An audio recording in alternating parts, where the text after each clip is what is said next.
Toliau dar tęsiu savo senų memuarų iliustravimą piešiniuose.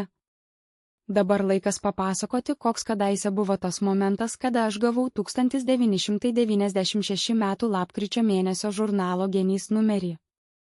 Buvo tada lapkričio mėnuo jau visai artėjantis į pabaigą, bet skirtingai nuo praeitos žiemos, ji šįsyk vis dar nebuvo prasidėjusi, tebe buvo vis dar tas pats ruduo, o snigti palengva pradėjo tik pačią paskutinėje lapkričio savaitę. Su kiekviena diena gamta vis labiau niro į tamsą, jau vyravo visuotinė pilkuma ir niūri nuotaika.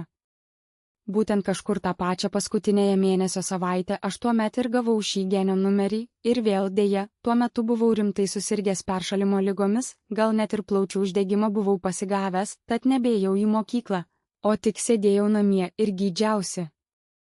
Rytais ir vakarais mama mane su mūsų mėlynuoju Moskvičiumi veždavo pas Bakšėnų medpunkto felčerę, kuri ir suleisdavo man tuos paskirtus vaistus.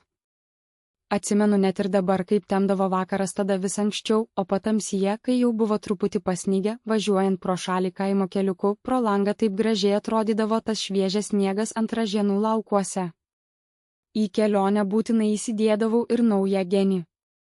Besigydant tai po truputį, aš ir vėl atkutau. O namie, be įprastų žaidimų, ir toliau žavėjausi anot čekų TV serialų ir, žinoma, žiūrėjau lietuviškasias giminės. 1996 m. lapkritis.